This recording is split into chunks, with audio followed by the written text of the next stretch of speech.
Welcome to the Brotherhood of St. Laurence Town Hall. I'd like to begin this meeting by acknowledging the traditional owners of the lands on which we work and live, the Wurundjeri people of the Kulin Nation. I'd like to pay my respects to their elders past, present and emerging. As we are all online today, I'd also like to extend that respect to the traditional owners of the many lands and nations we're geographically spread across today. My name's David Bain from Internal Communications, and as usual, it is my great pleasure to bring you this month's Town Hall. Is that last month we said that we'll be having our town halls hosted from different BSL sites, but in light of our seasonal connection sessions, which seem to be going really well, is that we're now going to alternate our town halls in between being virtual and at a physical site as well. So please stay tuned to find out where we pop up next. However, the intention of our town hall remains the same: to inform and connect you into the conversation of what is happening in and around the Brotherhood of St. Laurence. And as we're spreading out today, I need to let you know that the forecast for Melbourne today is 16 degrees, very windy and 95% chance of rain. However, if you just want to bring that little bit of sunshine to our town hall today, I encourage you to use Slido to send a shout out to someone or even a whole team who is doing awesome work or making a difference to your week. Most Thursdays is that I take as thank you Thursdays. So make sure to send a shout out. You can also submit your questions for our executive leadership team, who we'll have on a little bit later, by jumping on sli.do and having that in your browser, and then when prompted, putting the event code AUGHALL, that's AUGHALL. For today's town hall, we will have our usual agenda, starting with the executive update from Travis McLeod. We will then jump into the hot seat, and finally, we'll invite our executive leadership team in for question time. And if there's anything that's presented in Town Hall today that you wish to know more about, simply jump onto the BSL intranet or look in your inbox for the latest copy of the BSL Bugle. But for now, I'd like to hand over to our Executive Director, Mr. Travis McLeod.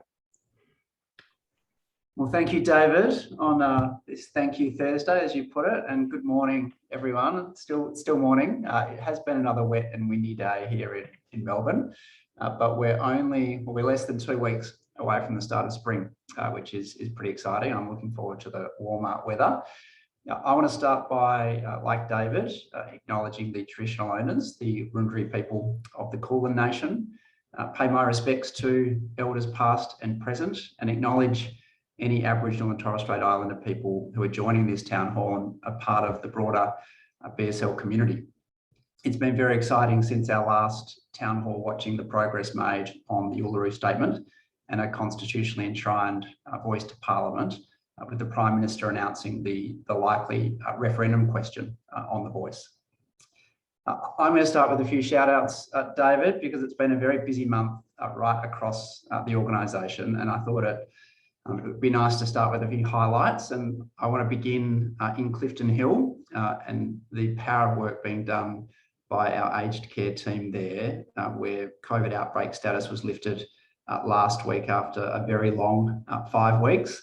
I want to congratulate Millie, Wendy and all of the team for just an outstanding effort keeping staff and residents safe and well. Thank you. I want to shift down to Frankston and pay tribute to Stacey and the David Scott School team, who are right in the middle of term 3 and planning a Pride flag raising ceremony next Thursday, which I'm really looking forward to attending. Our NDIS team received notice recently of their best ever results against KPI targets from the NDIA, which is just a stunning achievement. So well done to everyone across the NDIS team at BSL.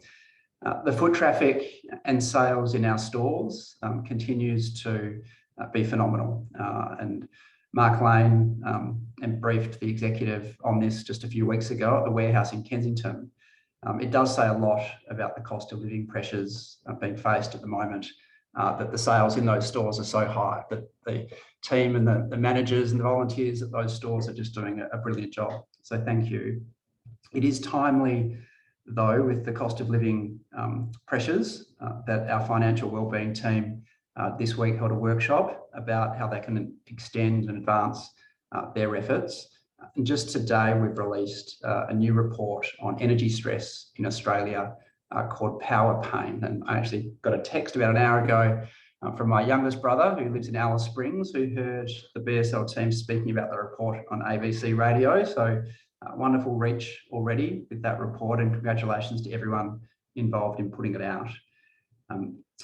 I've had some promising conversations with one of our longest standing supporters, ANZ, in recent weeks, who have been delighted with the digital transformation of Saver Plus, the success of our initiative in Seymour, which is focused on building economic empowerment and dignity for women, and like BSL, encouraged by the prospect of doing more. And our impact framework on financial wellbeing is starting to provide some very encouraging data and insights on how we can scale and extend our efforts. There's been a huge amount of work across the organisation ahead of the federal government's Jobs and Skills Summit, which will be held at the start of September. And what might come out of the summit and the white paper to follow for job seekers experiencing poverty and disadvantage, I'll say a little bit more about that in a moment. And as David flagged up front, we have started to hold our seasonal sessions, regional events across the BSL sites and services to allow people to have the chance to reconnect and come together. We held the first of these seasonal sessions in Yarraville last Thursday, and from my perspective, it was a real treat to see people from different sites and services, and many people meeting each other for the first time, or for the first time in a long time. We've got 3 of those sessions to go, and I think Charlotte has put that information up. Thank you, Charlotte. So they'll be in Frankston, in Epping and Thornbury. So if you haven't had a chance to register, please do. You can come to more than one if you'd like to, and the link will go into the chat as well, so you'll know how to sign up. But they're very informal, no expectation apart from speaking to someone that you haven't met and learning more about what they do at BSL. I'm very conscious, having mentioned some of those highlights and recent wins, that it's a very busy time and we're in the middle of winter and still waiting for some warmer weather. And just want to stress how important it is that as an organisation and as a team, we continue to look after ourselves and each other. We're more than halfway through 2022, which began with the Omicron surge. And we're in this really unfortunate stretch of the year where, from my perspective, we need to reshuffle our public holidays, because we have this long stretch from the end of May or early June to the end of September where there are none. And personally, I think it'd be good if we dotted a few more through winter when it's cold and the days are shorter. But because of that and how busy it's been, please do remember to take a break or to seek support from your manager or teams if that would be helpful. There is always our employee assistance program that you can call at any time, and our chaplains are very happy to provide pastoral support as well. So please do make use of those services and supports if that would be helpful to you and to your teams. I've mentioned in a few of these town halls the staff engagement survey and the actions we're taking to respond to your feedback on where BSL is doing well and how we could improve the culture and impact of our organisation. So we're continuing to focus on the actions we can take, and some of the actions that were proposed in the survey are already being addressed, and there's been positive feedback resulting from the actions that have been taken. We are monitoring the actions occurring across our divisions in greater detail, and in the coming months we're going to give you an opportunity to tell us if we're improving and how far you think we've come and what else we can do. So please keep an eye out for that over the next 2 months. The other thing that we've started to do, and this came up in the staff engagement survey as well, is to consider BSL's future and how we can achieve more impact in the years ahead.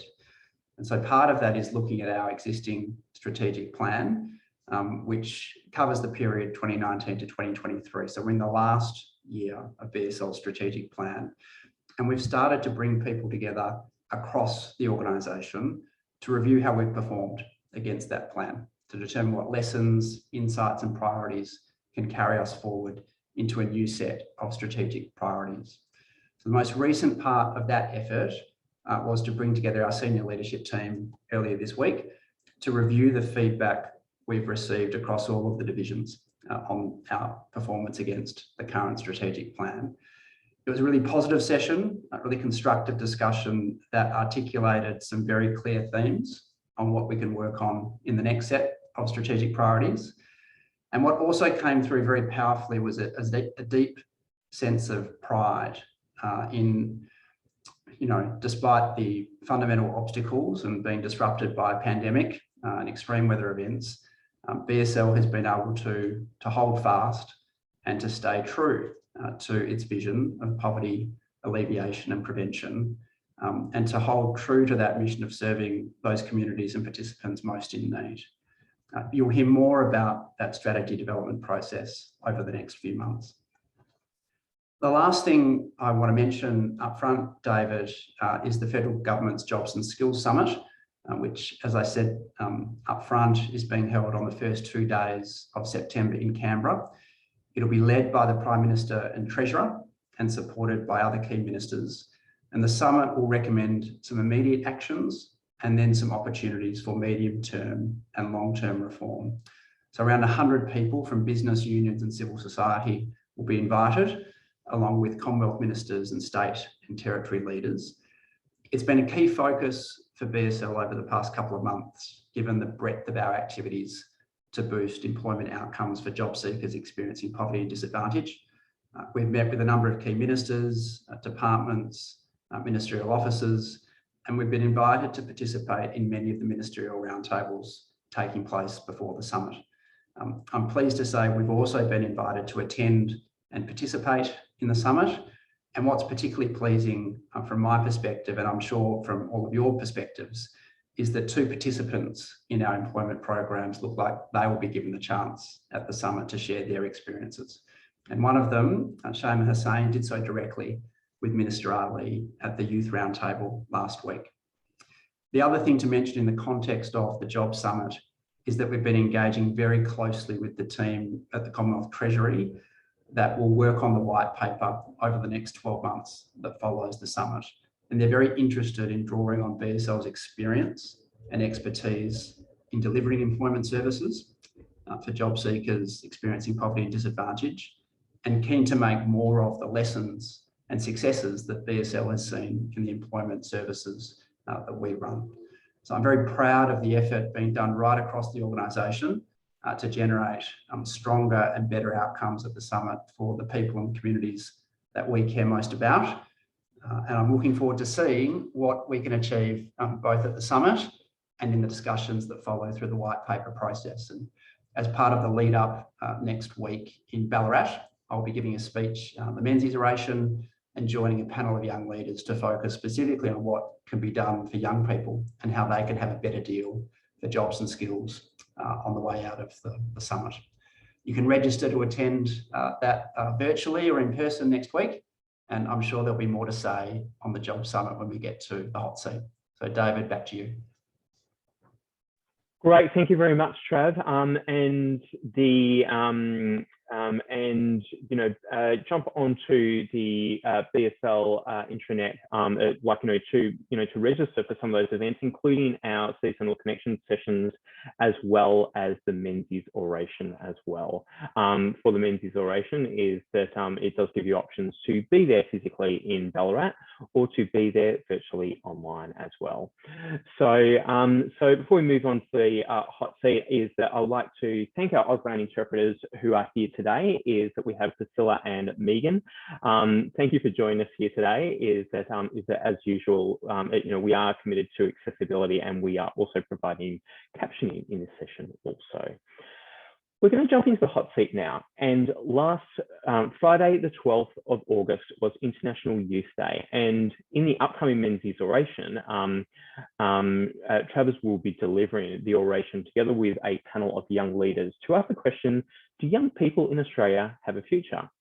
Well, for many years, the Brotherhood of St. Laurence have worked alongside young people to ensure that they can achieve their educational goals, find a job, and live a fulfilling life.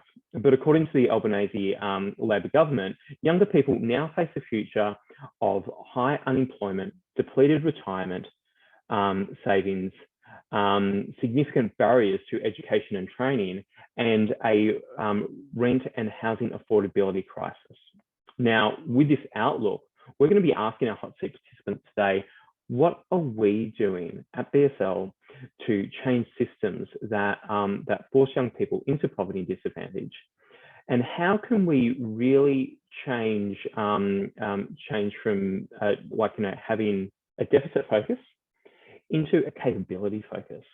So join us on the hot seat today is our head of youth, Almina Joldick. We have regional manager for youth, Rebecca Wilmot, and principal policy and research for Spark, Joseph Borlagan as well. So welcome to you all. And Joseph, we might start off with you first, because from our years of working with young people, what does BSL know about the systems that push young people into poverty and disadvantage during what is a critical time in their lives? Thanks, David. It's great to be on here. So in terms of systems, there's a couple of approaches that different countries tend to take. So they can be providing universal services, and then having a focus on those that are most vulnerable. And in Australia, we have sort of a mainstream service system, and then we've got a specific focus on those that are most vulnerable, and it's highly targeted.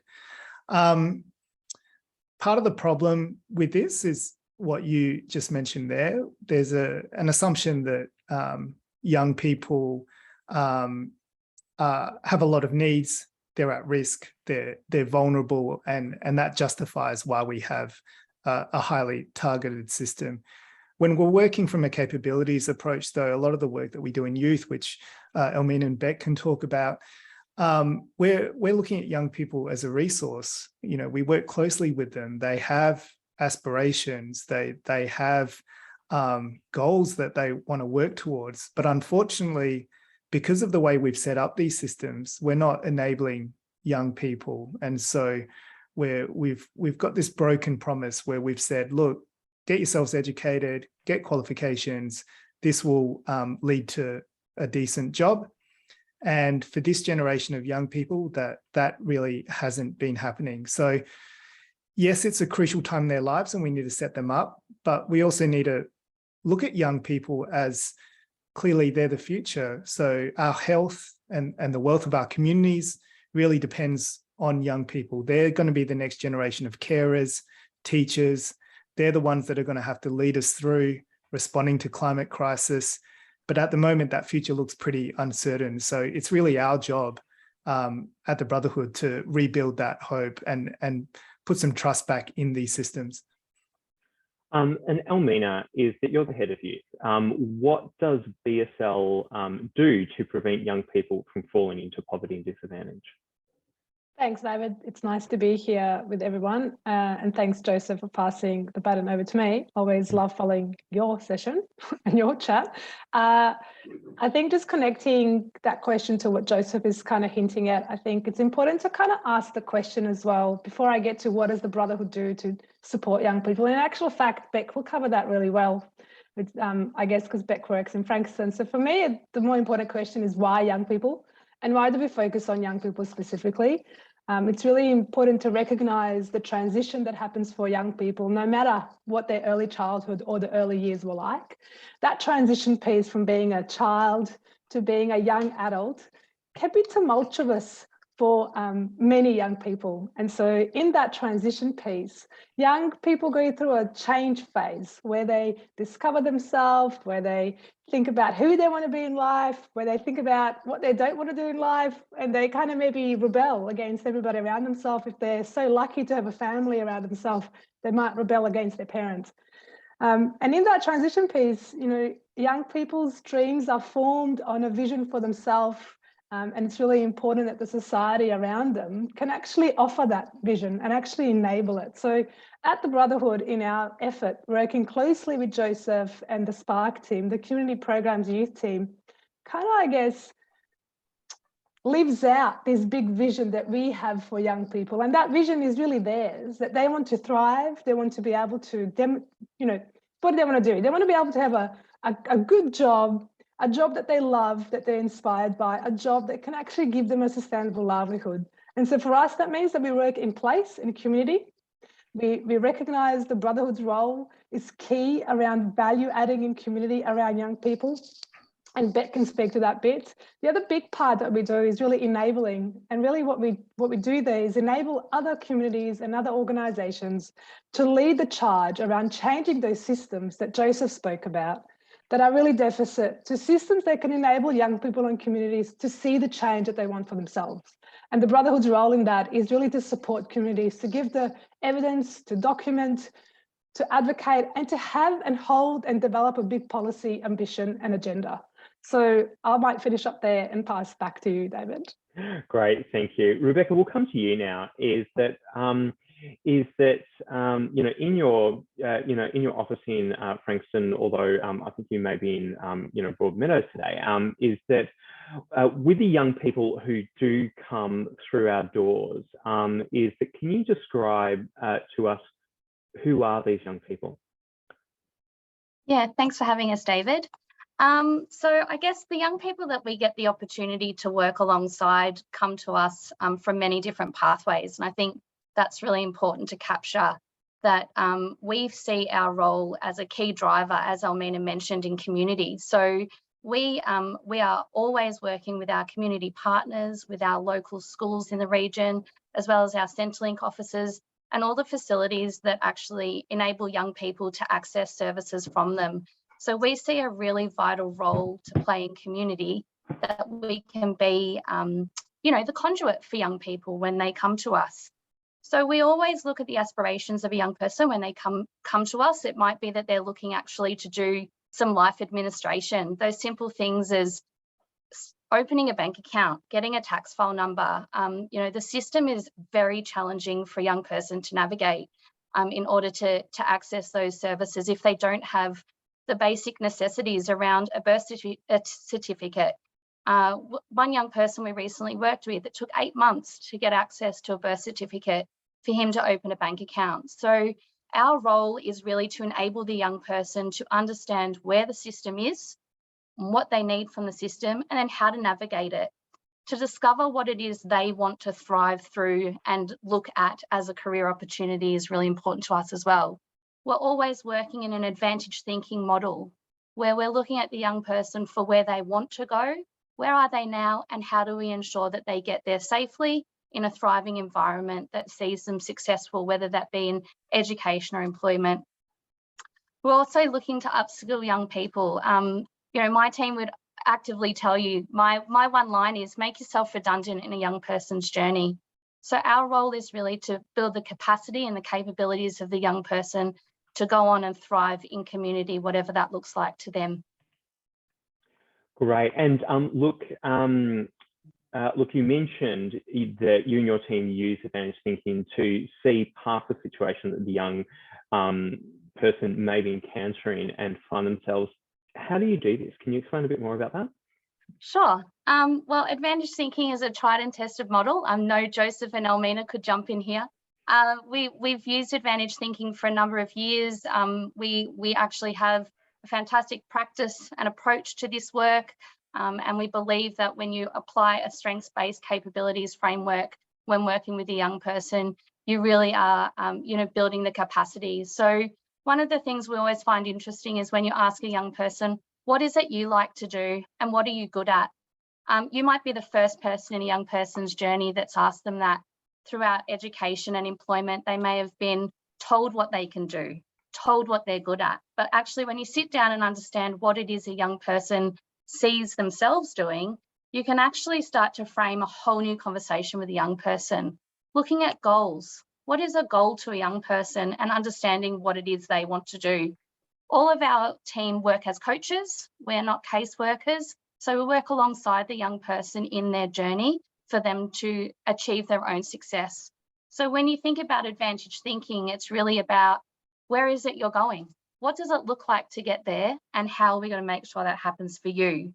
And if I could share just one example, you know, we've recently had a young person that during the pandemic really struggled with the lockdown, and in fact hadn't left their home in just over 6 months. And so for us, what we actually identified was that young person continued to be engaged via telephone and via Zoom. Whilst they weren't able to turn their camera on, they were always present and always willing to participate.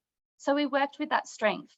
We challenged the young person in a safe environment to actually step outside their comfort zone and use their camera. And slowly what we're able to establish with that young person over a sort of 6-month period is that they really did want to be a part of their community again. They just weren't sure how to do it. So with the support of their coach, we actually saw them take really active steps to re-enter into community.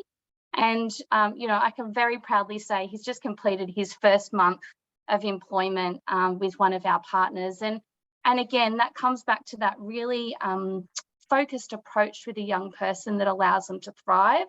We were able to navigate with the employer what the young person needed in order to be able to start that employment. And we've seen him just leaps and bounds. And if I had to talk about advantage thinking, David, that's how I'd talk about it.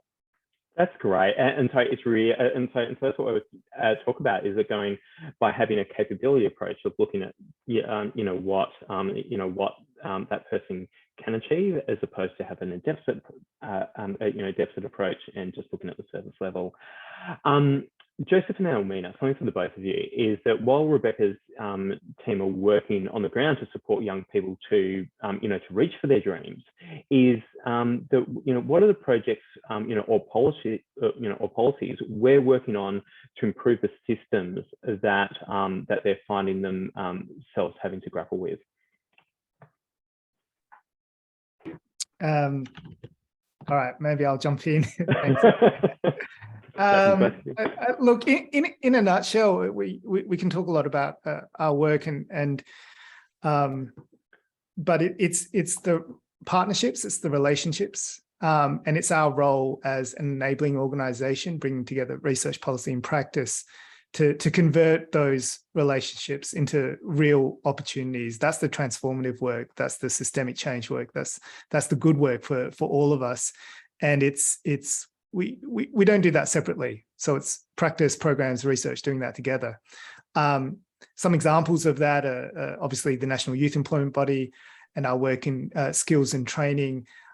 We bring together employers and build their capabilities so that they're committed, they're invested in building a skilled youth workforce, bringing them together with local training organisations and community partners. That's some really important work there. There's some work we're doing in Tasmania where we're looking at the role of state government working in place, looking at their regional jobs hubs model, and connecting up what's happening at a local level, state level, and federal level. That's really critical work so that we can amplify what's happening on the ground at a population level. So working from place to population. The other bit of work we're doing when it comes to youth policy, and there's a big opportunity right at this very minute. So there's a lead up to the Jobs and Skills Summit. There's also in the youth area, the new government has brought back a Minister for Youth, and they're looking at building that office for youth. And there's a big opportunity here. We've been involved in the roundtable around that. They've got a youth engagement model, which is fantastic. You need to have young people part of that decision making. You need them to be involved in ongoing monitoring and progress of youth policy. But our work is also looking at what are those cross-government mechanisms, because youth is a cross-cutting issue. And so we're doing a lot of work with government and having those conversations to really shape how government works. Now, Mina, is there anything else that you wanted to add to the work that we're doing?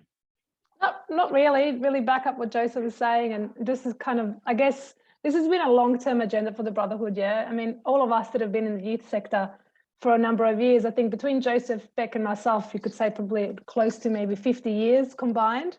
This is an exciting time in Australia by the new government, the recognition and the importance on the focus on young people and the importance of young people being part of democratic decision-making processes and really enabling a system in our government that can be seamless, that doesn't have to be siloed, that can be aligned, that yes, so that young people can have a smooth transition from school to work, so they don't have to face those things that you've spoken about, David, or some of those things that Beck talked about.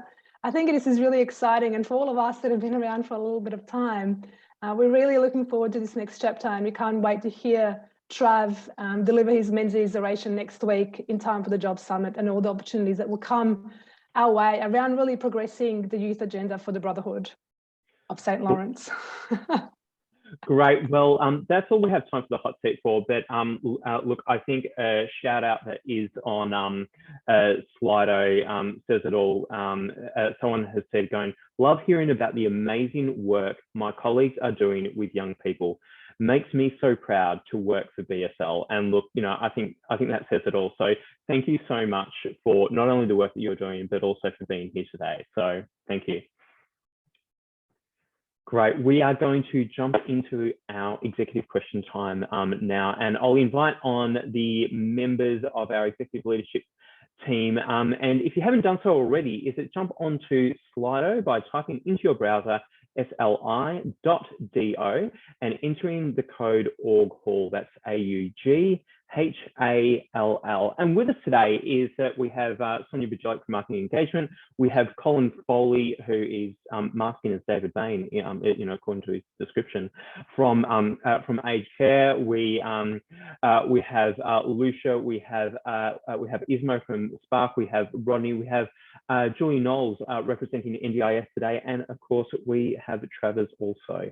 Sounds a little bit like a romper room call out, actually, David. Well, I'm not going to ask anyone to bend to the stretch and reach for the stars.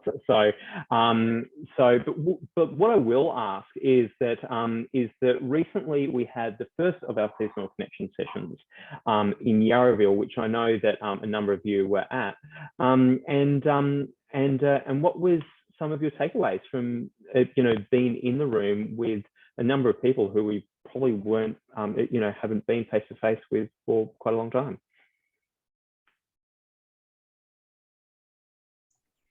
Who wants to jump in? Go, Lucia. I'll jump in. I'll just be really quick, but it was great fun, and it was really nice to see people from across the organisation, and people travelled a long way to go there. So, feel free to join any of these, but it was a lot of fun and great to meet with everyone that was there. We had so much food left over. We needed more people, or people needed to eat more. I'm not sure what it was, but it was great food. So the key takeaway that we have is that register for those events. Make sure that you can attend as many as possible, and bring an appetite. So, David, just on them though, I do want to thank Isabella Buckingham in the NDIS who's been helping to organise them. She's done a brilliant job. And Ismo, because Ismo's been at BSL for not much longer than me, I know Ismo was there. And Ismo, do you want to say a little bit about how you found it as a relative newcomer? Yeah, thanks, Travis. Look, I really echo the earlier comments about it being enormous fun, and the catering was terrific. But yeah, as a newcomer, I made a point of, talking to people I hadn't met before, and that wasn't difficult because there were lots of people I didn't know. And it was actually really inspiring just to meet people, hear a bit about their story and their role and what they're doing in BSL. So I came away just so encouraged. And I think the second thing was, at one point I looked around the room and I was just struck by the diversity of people there, diversity in all its dimensions. And I thought to myself, like, BSL is really a place where the diversity thing walks without overdoing the talk. Like, it's easy to talk big and walk small, but I think in that dimension, BSL actually walks big, and I was really encouraged by that. Great. We will jump into our questions from Slido now, because there is a few coming through, including some shout outs, which is great to see. And you know, part of this session is that you can search for the shout out app on our intranet, but Neve wanted to shout out to the youth team also, who shared with the shared services team in a lunch and learn session, you know, all that you know, that they've been doing as well. Also, shout out to the volunteer engagement team from Tracy O'Neill, who are creating awesome impact through tough time. So thank you, team. Continue to be inspired working with you. And I know that the volunteer engagement team have been out at unis and really trying to engage people in you know, in BSL's mission. And Sonia has also said, well done to you know, Isabella on organising the seasonal connection sessions and everyone else involved. But now to some of you know, some of our questions is that Colin, how are the team and residents at Clifton Hill going at the moment with battling COVID? Yeah, so I don't know if everyone knows, but I don't want to understate what an ordeal it's been for the last 5 weeks where we've been in an outbreak experience. We had 34 residents and 19 staff come down with COVID. We had over 20% of our workforce furlonged during this process. 30% of the residents were infected, and at one stage we had 21 out of 29 residents on just one floor have COVID. It was a huge ordeal, but through it, the team just held together. I've just been amazed at the amount of work they've done, and they've kept their sense of fun, their sense of humor. The lifestyle team has been amazing in keeping the residents entertained and working with the residents. And now the outbreak has been lifted, which is just amazing work. And we had a Aged Care Appreciation Day 2 Fridays ago, and everyone was still in amazing spirits. So it's just great to see that even through all this ordeal, all these tribulations, that people can still live that BSL spirit and really just lift at the end and be there for the clients who matter most. So yeah, just great news that we've got it down and everyone can take a bit of a breath of relief at the end. Great. And look, you know, it is really amazing the work that Millie and the team does there at Clifton Hill. So so like, you know, like, again, shout out to them also. Sonia, there's like you've created a frenzy of questions around what is happening with the brand, further to the presentation that you gave in the town hall a couple of months ago. What's happening with the brand refresh at the moment, and you know, is there anything more being rolled out?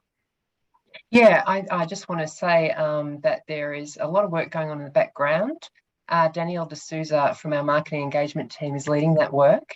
So now that we've actually created the guidelines for what our refreshed brand looks like, she's working on developing up posters, brochures, speaking with people across the organisation around what are the other bits and bobs that they need.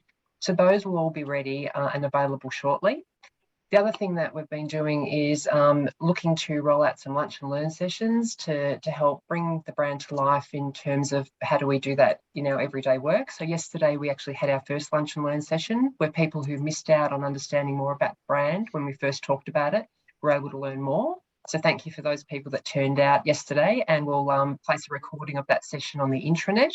We'll also look to stage repeats of that, as well as roll out some other topics. So for example, you know, how do we learn a bit more about social media and reflect our brand story in doing social?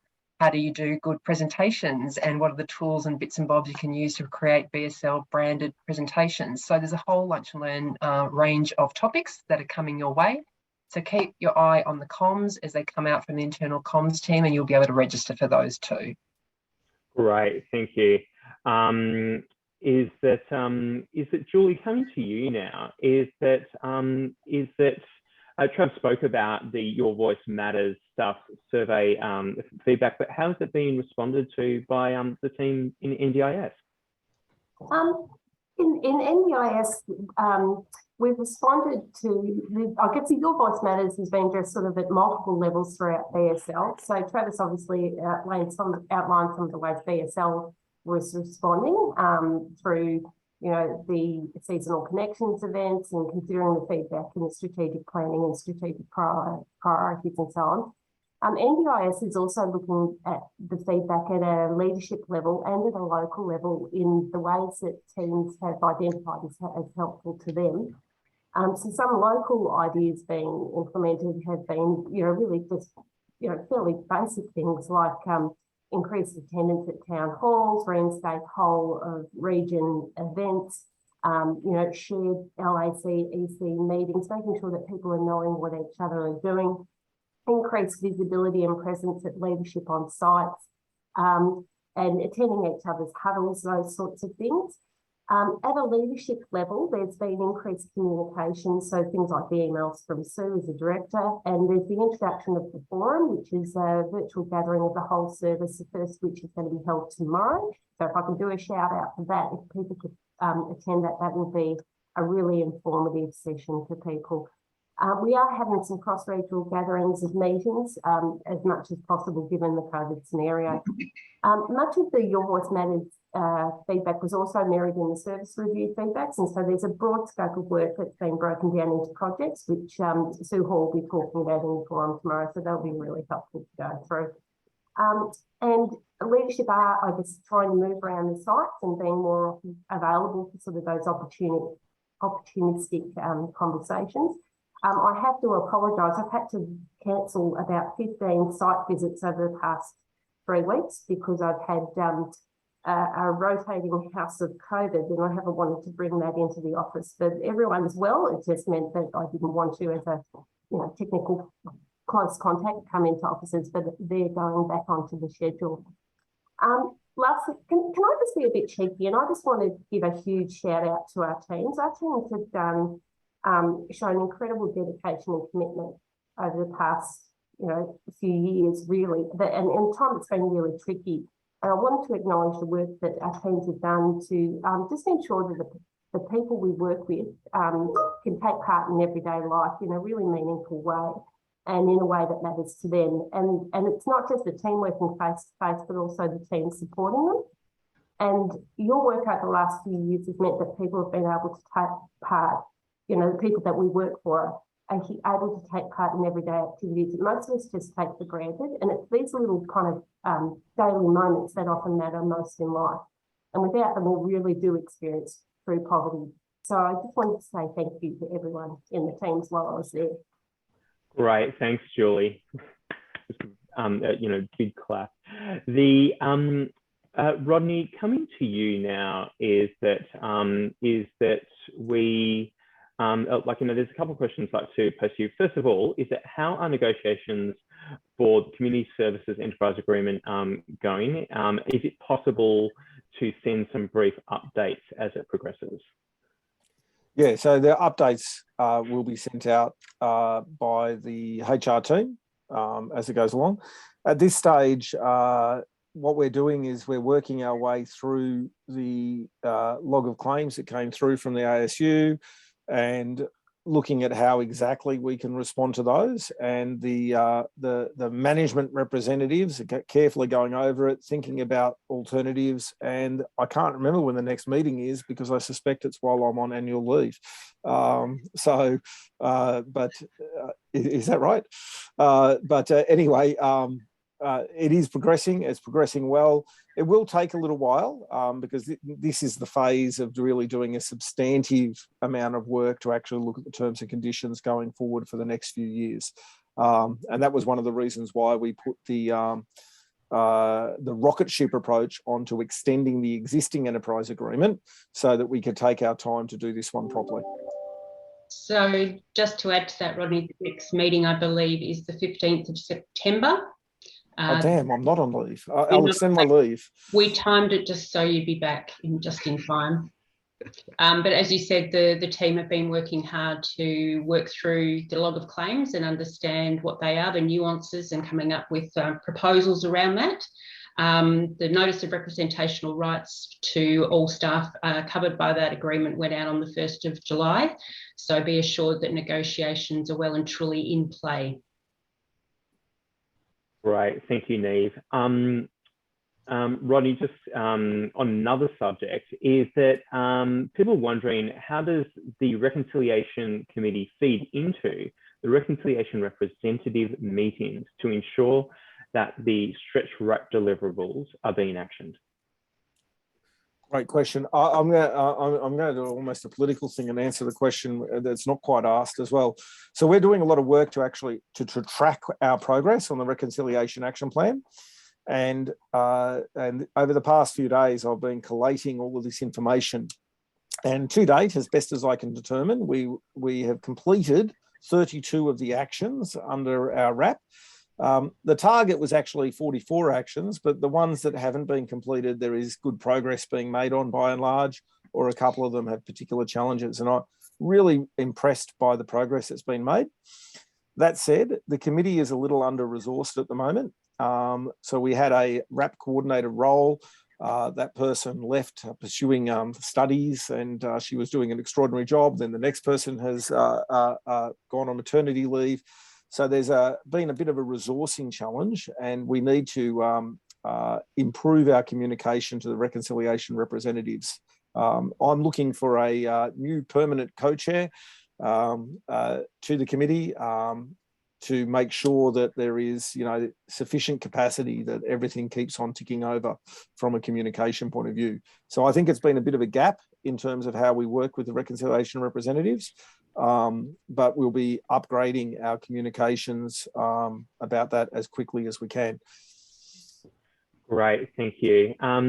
Just ducking back into a couple of shout outs at the moment, is that someone wants to do a particular shout out to Penny Bohm from the C Project for her amazing commitment and leadership in this pilot program. Is that Lucia? Do you want to just give everyone a bit more insight into what is the C Project? Yeah, it's a program for economic development and dignity for women, and it's run in Seymour. It's a place-based approach, and it's really about promoting the financial well-being of women. And the program is funded by ANZ and has been going for some time, but it's really blossoming now. There's been a lot of community engagement, a lot of listening to the community, but it's now kind of starting to really get into doing things. They've just created a financial wellbeing hub that's bringing women from across the community together. So yeah, watch this space, but more to come on that. Great. Something else that I believe is a watch this space, because it is quite a long project, is the Fitzroy Precinct project. Trav, did you have any further updates on that? I'll take that. I've got it. Trav? No, Trav, you go for it. Unless you want to take it, Rodney. No. Sorry, I wasn't sure whether you were going to. You looked like you were sitting on mute for a bit. No, I was listening. I was actually just admiring Julia's words before about how phenomenal the work that's been done across a number of years. I thought you said it beautifully, Julie. So well done. So yes, I do have an update on the Fitzroy Precinct project. So as I mentioned in my summary up front, so we're doing this review of how we've gone against the existing strategy, and we're formulating a new set of strategic priorities, which will be finalised during 2023. So partly as a consequence of this, BSL's decided not to seek a decision on our developmental plan overlay application at this stage. The BSL board has resolved to consider the future of the Fitzroy site once these new strategic priorities are finalised next year. So it's very important to stress that BSL hasn't made any decision about the development of the site. There have been ideas put forward about what might be done as a way of exploring possibilities, but no decisions have been made. And there may be an impression in some quarters of the community that the project is more than it is, but that's not based. So that's the news on the Fitzroy project, David. Great, thank you. And look, while I have you, how will the upcoming transition of acting roles be managed to take care of the large numbers of managers and their teams who will be shifting roles? That's a question for me, David. Yeah, it can be open to you. Or we're looking at. I'll defer to the individual divisions for their answers on those, but look, we're looking across the organisation at the best structure of the organisation that can help us achieve much more impact and stability going forward, and providing more certainty around those acting roles is something that we're keen to address. That's probably all I can say for the time being, unless any of the other divisional directors want to comment. I think, Trav, there is also quite a bit of this will also be on a case-by-case basis, and as the needs of the teams arise. And so yeah, there's the bigger picture, and then there is the case-by-case situation. I think it's also an opportunity to recognise and thank those people who have stepped up across and are probably holding multiple balls in the air at the moment. So I know for shared services, there are quite a few people filling gaps, and that's not unique across the organisation, but a shout out to those that are holding the fort with resilience, dedication, and a whole lot of passion to get the job done, and appreciate people's patience while we are challenged by them, some of the gaps, some of the acting arrangements, and the increasing workload. But thanks to the crew. Neve, while I have you, is that I believe that our ICT team have been busy, and look, just one of the many things that they're doing is that they're increasing protection of our laptops. Why is this happening now? Well, it needs to happen. It's actually going to increase our capacity to, say, recover data if it's lost on the individual items. Yep.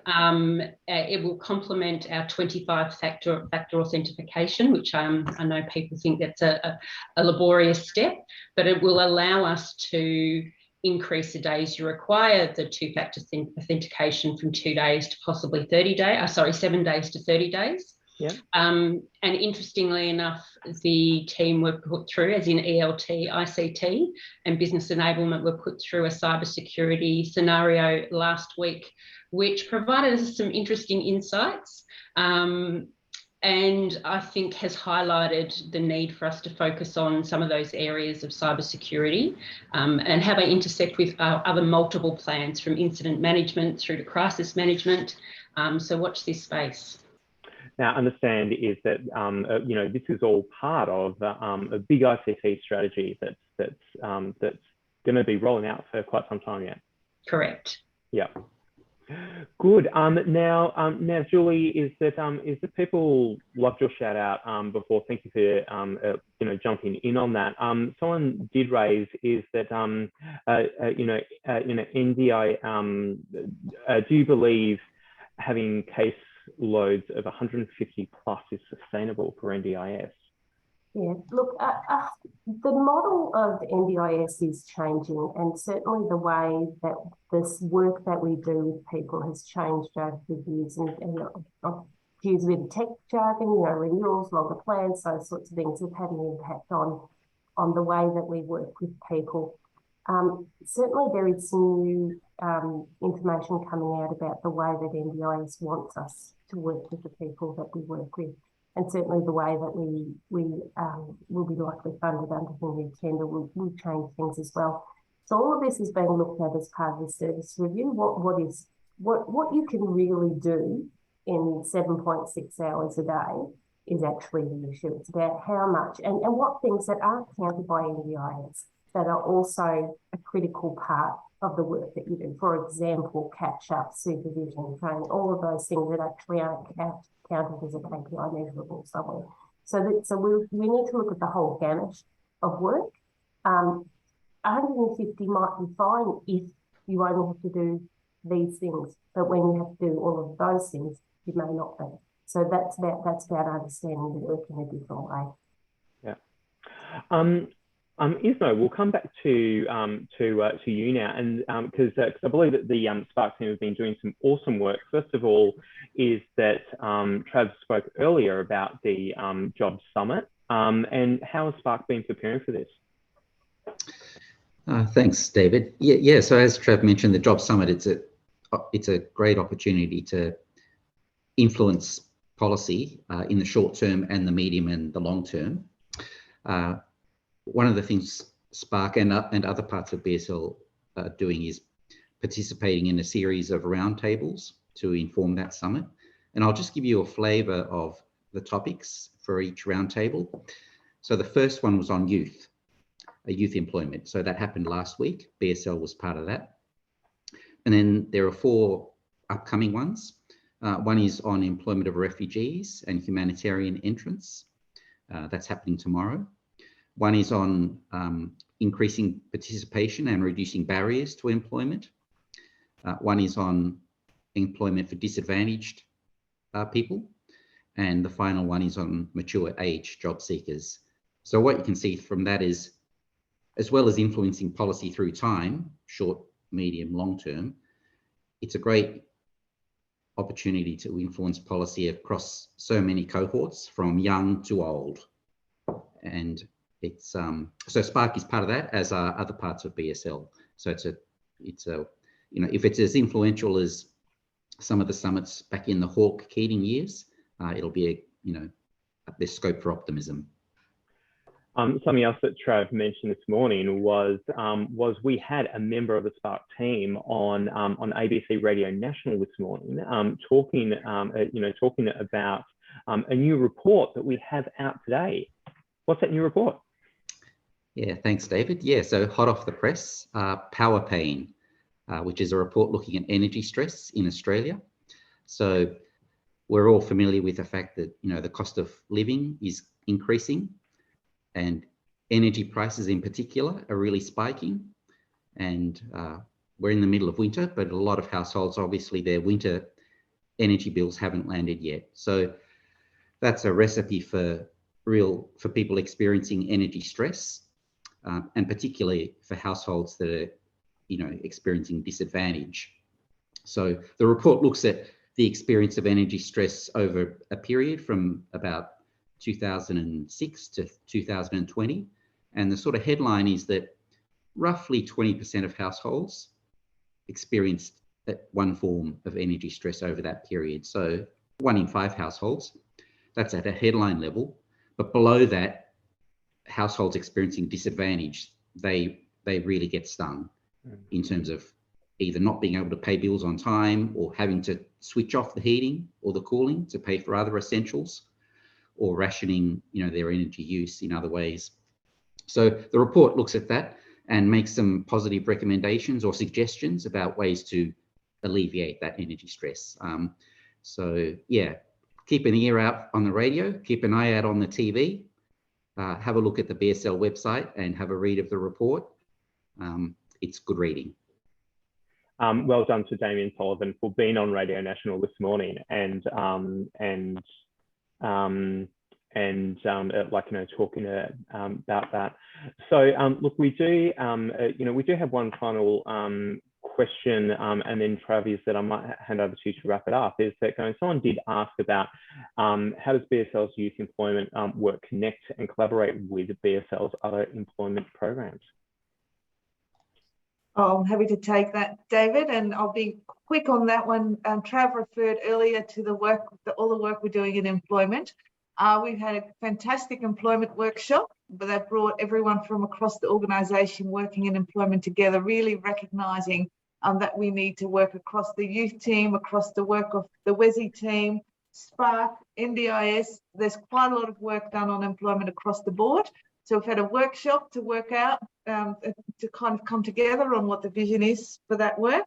And we've now got a community of policy and practice that's co-convened by Paul Oliver, Joseph Boyle-Agden, Almina Yoldich and Beck Medding. And so really a cross-organisational team that will convene that with the sponsorship of Shelley Mallett, who will drive that in the short term. So collaboration is the word, I think, on employment. So, and the youth team is very much a part of that. Great. Trev, over to you for some final words to wrap up. Well, look, just to say thank you, David, and I want to thank Elmina, Joseph and Beck for being part of that panel before. They do a power of work for young people, and it's proved the test of time. And even though the unemployment figures have just come out at 3.4%, there's still about 800,000 people who are part of the system looking for work and capability and confidence, and I think about 120,000 of those are young people. So, so hats off to Joseph, Elmina, Beck and their teams. And I just wanted to say, you know, if you've had a question on the town hall and you haven't been satisfied with the response or you'd like more information, please don't hesitate to be in touch directly with any of the exec or with me. We've only got an hour on these, and so it's hard to get to every question, but we do want to be very open about how we're trying to tackle the challenges and the opportunities that are in front of BSL. We know it's been, and the strategy review on Tuesday bore this out, it's been a very tumultuous, busy, stressful time with lots of people acting up and taking on additional responsibilities. So if you haven't been satisfied with what you've heard, please don't hesitate to follow up, because we're happy to discuss further. Great, thank you very much, Trav. And on that note, we will bring this town hall to a close. And if there's anything that you want to explore anymore, please jump onto the BSL intranet, or you know, visit the BSL website, where you will certainly find that energy report. But thank you to all our presenters today, and take care. Thank you very much. David. Thank you. Thanks all. Bye. Bye.